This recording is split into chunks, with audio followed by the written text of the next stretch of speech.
Let me be honest. There were times when I felt unheard in this field, but I never let it define who I was.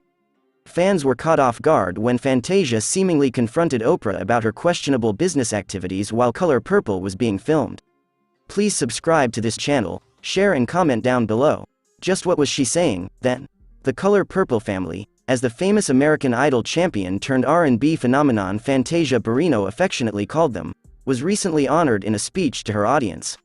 I want to thank everyone in my Color Purple family. I am really looking forward to that movie. Many different people, including dancers, directors, and crew members, were thanked in Fantasia. She highlighted the work of several talented actors, including Coleman, Taraji, Danielle, Corey, Felicia, and Hallie, and promised an exciting cinematic experience.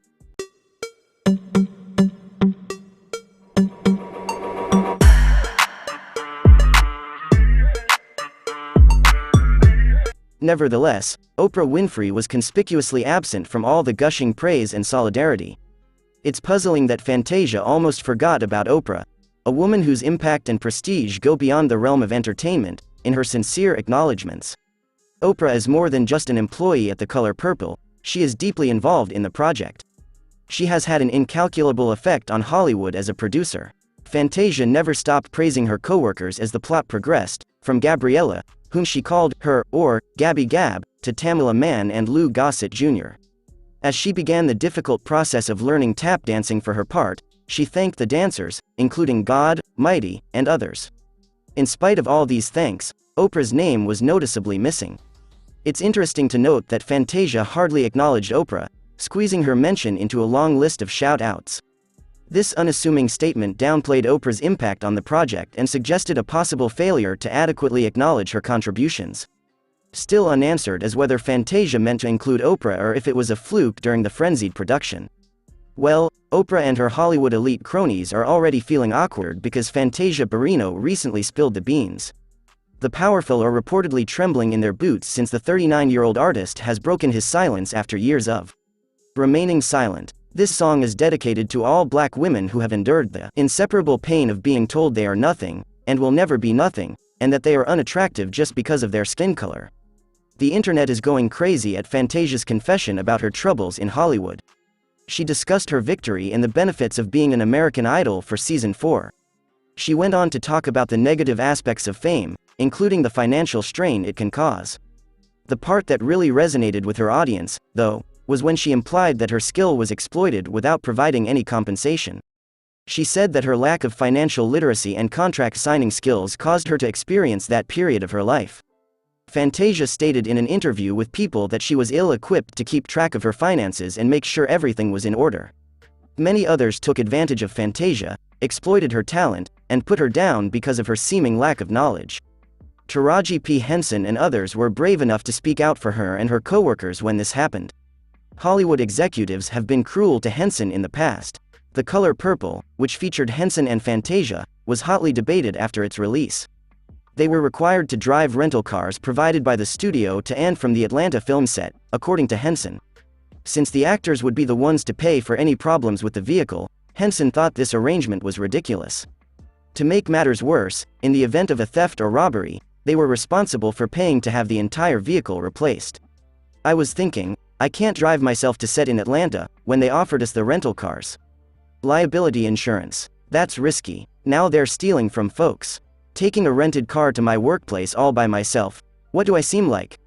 The famous actress then requested security to accompany them in the vehicle, if only to ensure their safety. But the producers responded in a way that made no sense to her. So I thought, can someone from security or a driver come get me? I'm not expecting anything extravagant. They feel obligated to help everyone if they help you. Sure, why not? Everyone needs it. That kind of thing happens. Things I ought not to have to struggle for. It was on the Empire set that I fought for bug-free trailers. The fact that Oprah Winfrey was in charge of all of this is quite interesting. It was Oprah who confessed to being the producer overseeing catering and logistics. Actress Danielle Brooks, who played Sophia, said that there were instances when the crew went hungry while filming.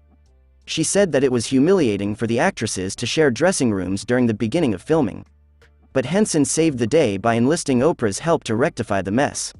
Rehearsals when we initially arrived are still fresh in my mind. According to Brooks, they leveled the playing field. Back then, we didn't even have our very own changing rooms. Our own food was not available to us. Taraji spoke for us. That was my debut feature film. Coming in with the attitude of, okay, I'll take what they give me, is not uncommon. Being here makes me joyful.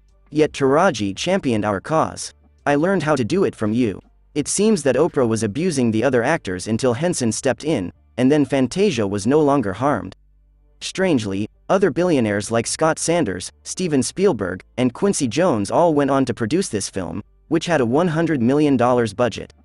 Lowball offers and an audition requirement nearly caused Henson to abandon The Color Purple, even though she was the director's first choice. The actress, who is 53 years old, revealed in a live interview that she nearly gave up on The Color Purple. She went into detail about how she was sick of Hollywood producers taking advantage of her. Henson admitted that she hadn't gotten a pay boost since the 2018 film Proud Mary, but she didn't specify how more she was hoping to earn compared to the offer. She broke down in tears as she expressed her exhaustion from always advocating for the same cause. "I'm sick and tired of hearing the same narrative from black women. It's saddening me," she said. "It seems like the industry treats your every major accomplishment as if it were a fluke." Nevertheless, the seasoned actress clarified that she felt compelled to speak out in order to spare Fantasia, Danielle Brooks, Halle Bailey, and Felicia the pain she endured. Who cares? Fantasia Barrino decided to really turn it up for the sass after Foundation event. She bit the bullet and brought attention to the unsaid pressure that black celebrities face to conform. According to Fantasia, there were many obstacles she had to overcome in order to be herself in the music business. "Thus, I have never let this industry alter who I am," she told them. "And I'm going to be honest with you. There were moments when I didn't feel noticed or appreciated. What good is it for a man to have the world and yet lose his soul? My grandma would often ask me, maintain your concentration." According to Fantasia, the entertainment industry was trying to shape a lot of young black women into submissive robots. She insisted she would not compromise her values in pursuit of stardom, therefore she remained firm and unwavering.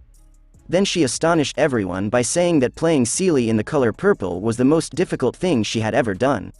Even though she was always working, she said that she couldn't afford to do anything as simple as order pizza. "Playing Celie on Broadway was a heavy role for me. I was single-handed. All around me, people were stealing from me. Even ordering pizza would be a challenge for me when I got home, because I was never really there. Which one is it? I often work, even though I don't have any money," she remarked. Worse yet, Fantasia insisted that her actual existence was far worse than the fictional ones. Consequently, she had a really hard time bringing the character to life. According to an interview the actress gave to Entertainment Weekly earlier, she and Celie both felt like they were bearing each other's burdens throughout filming. "I wasn't prepared to return to the emotions and weight of assuming her role." Nevertheless, she opens up about her strong distaste for portraying Celie on stage in an interview with People, discussing how it nearly deterred her from accepting the role in the upcoming film directed by Blitz Bazawule. "I despised it," she told the news source. "At the time, my life was absolutely chaotic, so it felt like I was bearing both Celie's and my own burdens. Getting out of the role was a mystery to me. Not only that, though. According to Fantasia, Oprah also treated her like a pawn in her financial game. She went so far as to suggest that Oprah ignored her when she was most needed. Despite Fantasia's distaste for the role, she was eager to take it on because opportunities like this rarely presented themselves to women of her generation. But listen up, young black girls, she had a message that would rock your world. "Every black girl and woman who has ever been ignored deserves my support. Nobody was flowing into me while I was pouring out to them." Hollywood's unfair pay game has been rocked by more than just Taraji Henson. Producers allegedly blacklisted Monique Hicks after she fought the same monster for decades. Just one well-known person who allegedly helped her compile her blacklist? In other words, Tyler Perry himself. Monique claims that she and Tyler Perry had their falling out when she declined to participate in a promotional tour for their movie Precious. The comedian denied that the tour was in her contract and expressed her reluctance to be apart from her family for so long. Additionally, she wasn't interested in doing the tour for free because she had already made a lot of sacrifices by accepting a pitiful $50,000 for the film. According to Monique, Tyler Perry at first seemed to understand her position, and then they went their separate ways. Nevertheless, she was disappointed to learn that she was said to be tough to collaborate with. In the end, this supposedly led to Tyler Perry, Lee Daniels, and Oprah Winfrey getting into a 13-year dispute, which in turn led to Monique being blacklisted in the industry. But Monique was unwavering in her support for black actors' right to equal remuneration. As a result of her dogged persistence and advocacy, Tyler Perry felt compelled to apologize to her for their previous encounters.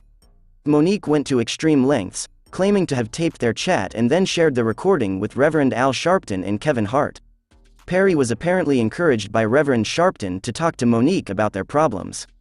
After Monique accused Perry of blackballing her, Perry allegedly demanded an apology before he would speak to her again.